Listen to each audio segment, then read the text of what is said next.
अस्सलाम वालेकुम viewers, my name is Usman Bilal and welcome to our YouTube channel. तो आज की इस प्रेजेंटेशन से हम लोग एक कोर्स स्टार्ट करेंगे which is CS504 software engineering.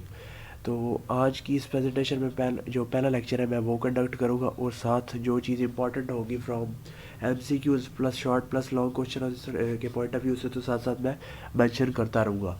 तो चलिए स्टार्ट करते हैं।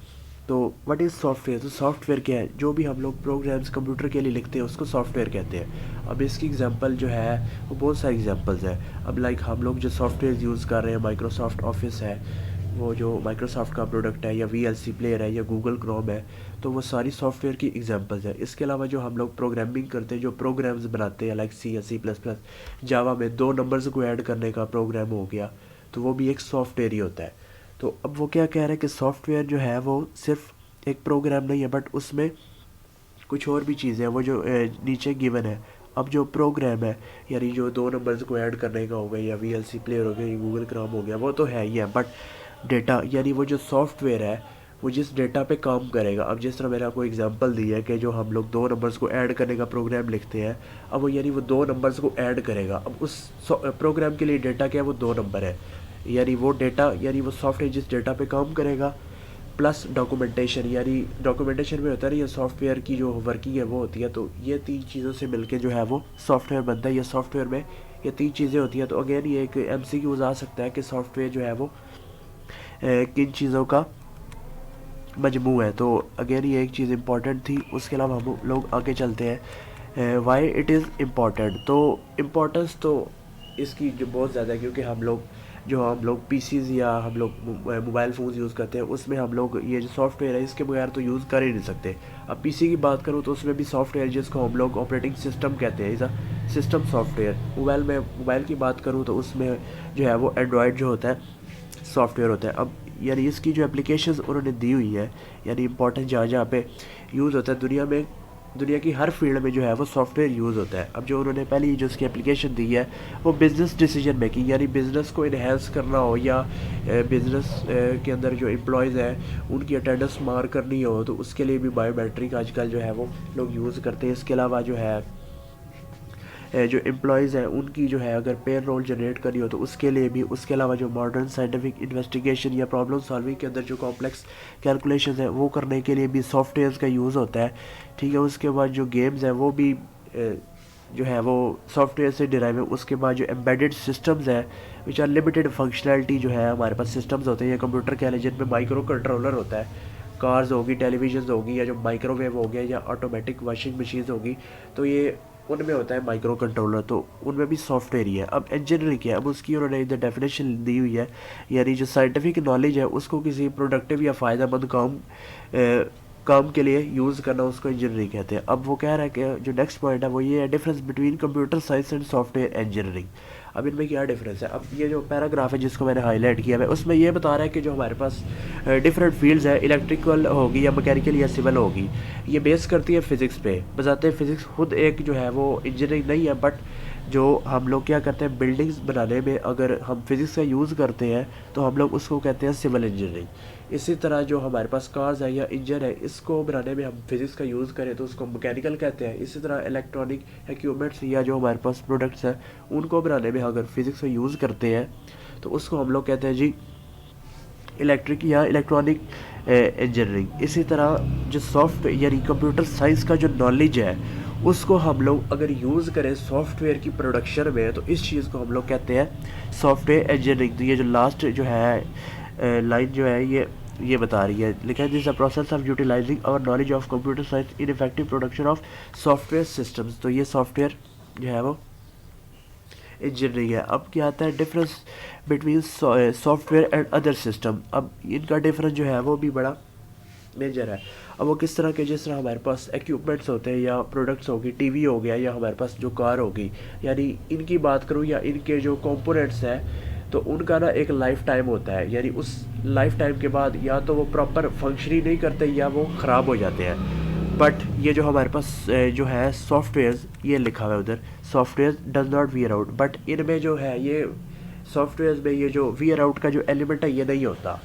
ठीक है। तो अगर सॉफ्टवेयर में कोई डिफेक्ट है जिसको हम लोग बग कहते हैं, ये इधर लिखा हुआ है, If a software has any defect, that defect will be there from the very first day and defect automatically, that defect normally called bug.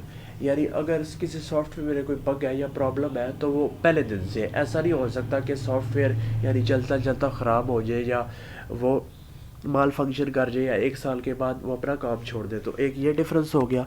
दूसरा डिफरेंस ये है कि हमारे पास ये जो इन्होंने एग्जांपल यहाँ पे कोट की हुई है वो ये है कि जो कार यानी जो गाड़ियाँ बनाने वाली जो कंपनीज है वो यानी साल में जो है वो कार में कितने चेंजेस लेके आती है, कितनी इंप्रूवमेंट करती है। ज़्यादा से ज़्यादा वो कोई गैजेट ऐड कर देती है या कार की जो हॉर्स पावर है या टॉर्क है उसको बढ़ा या कम कर देती है। ऑन द अदर हैंड जो सॉफ्टवेयर बनाने वाली कंपनीज है वो हर टाइम जो है वो या तो नए सिस्टम्स पे काम कर रही होती है या पुराने सिस्टम को इम्प्रूव कर रही होती है। यानी 1 साल के अंदर अंदर ही यानी एक सॉफ्टवेयर के कितने जो है वो वर्जन आ जाते हैं और कितनी ज़्यादा इंप्रूवमेंट हो जाती है। तो इस पैराग्राफ में जो है वो इतना ही था। उसके बाद सॉफ्टवेयर हम लोग क्राइसिस की बात करें तो वो ये है कि जब कंप्यूटर स्टार्ट हुए थे 1950s में, यानी जो पहली जनरेशन है वैक्यूम ट्यूब्स वो हुई थी इंट्रोड्यूस 1946 में। यानी उस टाइम जो कंप्यूटर की जो एप्लीकेशन थी या यूजिंग थी वो बड़ी लिमिटेड थी।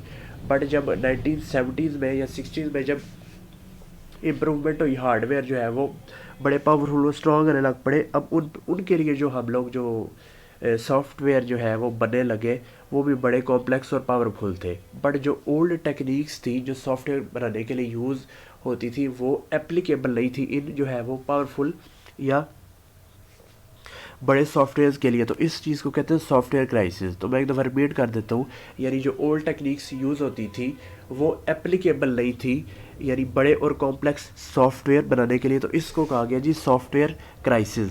तो उसके बाद जो है वो अगर यानी जो यहाँ पे उन्होंने मेंशन किया वो ये है कि अगर हम लोग उन्हीं ओल्ड टेक्निक्स को यूज़ करते थे यानी वो जो कॉम्प्लेक्स और बड़े सॉफ्टवेयर थे, तो उससे प्रॉब्लम ये आती थी कि मोस्ट ऑफ द टाइम जो है वो जो सॉफ्टवेयर है वो डिलीवर्ड बड़ा लेट होता था, या उसमें जो कॉस्ट आती थी यानी जो बजट आता था वो बहुत ज़्यादा होता था।